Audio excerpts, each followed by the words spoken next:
हरियाणा में विधानसभा चुनाव के लिए तारीखों की घोषणा के बाद से ही राज्य में सियासी गहमागहमी बढ़ गई है। बीजेपी, कांग्रेस समेत तमाम दलों के अधिकतर दिग्गजों को चुनावी रण में उतारने का निर्णय लिया गया है।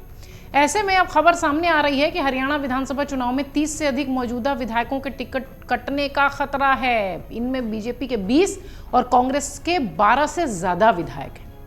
जानकारी के मुताबिक इन विधायकों के खिलाफ अपने अपने हलकों में जबरदस्त एंटी इनकम्बेंसी है, यानी सत्ता विरोधी लहर है। दोनों ही पार्टियों के सर्वे में यह खुलासा हुआ है। दोनों ही दलों को अब इन विधायकों के साथ जिताऊ नए चेहरे को तलाशने की बात है। सर्वे रिपोर्ट्स ये कह रही हैं कि कई दलों में, या खासतौर से अगर बीजेपी और कांग्रेस की बात करें तो दोनों ही दलों में हाईकमान के पास रिपोर्ट जा चुकी है। बीजेपी ने साफ कर दिया है कि जो विधायक बेहतर प्रदर्शन नहीं कर पाया है, जिनके खिलाफ एंटी इनकम्बेंसी है, उनके स्थान पर नए चेहरों को मौका मिलेगा। इसी प्रकार कांग्रेस के ऐसे 10 विधायक हैं जो पूरे 5 साल न तो फील्ड में कुछ कर पाए हैं और न ही विधानसभा में अपने हलकों का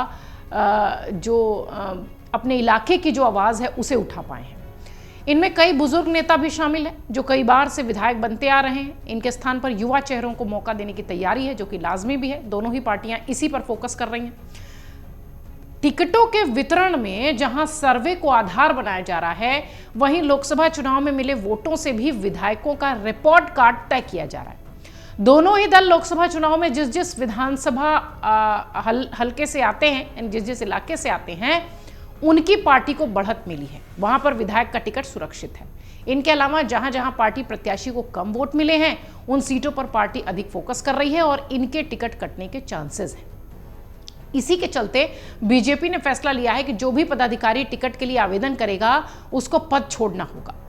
इसी प्रकार कांग्रेस ने भी साफ कर दिया है कि पिछले 2 बार से लगातार चुनाव हारने वाले या फिर जमानत जब्त कराने वाले नेताओं को टिकटें नहीं दी जाएगी। आपको यह भी बता दें, 2024 के लोकसभा चुनाव में बीजेपी और कांग्रेस 5-5 सीटें जीतकर बराबरी पर रही है। लोकसभा चुनाव में बीजेपी को 44 और कांग्रेस को 42 विधानसभा इलाकों में बढ़त मिली है। लोकसभा में बीजेपी के 4 मंत्री और डिप्टी स्पीकर समेत 6 विधायकों के हलकों में कांग्रेस को जीत मिली है। कांग्रेस 10 साल बाद सत्ता में वापसी की कोशिश में है।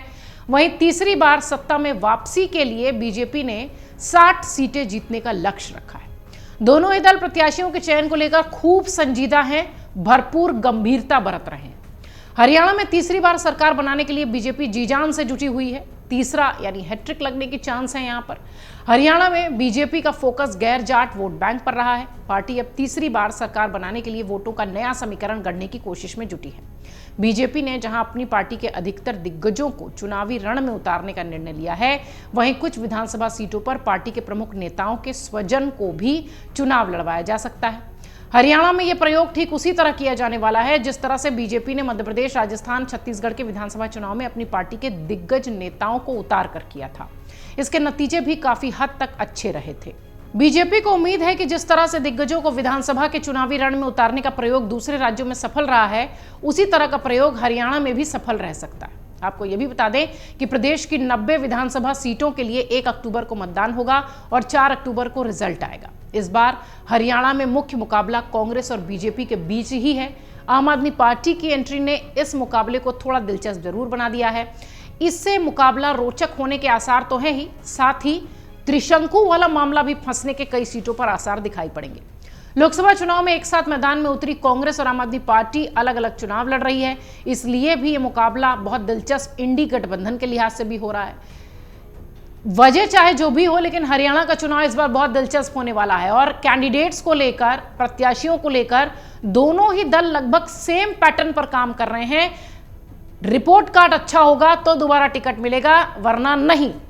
उम्र ज्यादा हो गई है तो टिकट नहीं दिया जाएगा, वरना युवा चेहरों को मौका देने की पूरी तैयारी है। अगर आप देखिए तो खासतौर से कांग्रेस और बीजेपी दोनों ही प्रमुख दल सेम पैटर्न पर प्रत्याशियों के लिए काम कर रहे हैं। अब देखना यह है कि किसकी सीट जाती है और किसकी रहती है। अगर आप ये वीडियो YouTube पर देख रहे हैं तो हमारे चैनल को सब्सक्राइब करें और बेल आइकन को दबाना ना भूलें। अगर आप Facebook पर ये वीडियो देख रहे हैं तो हमारे पेज को लाइक करें।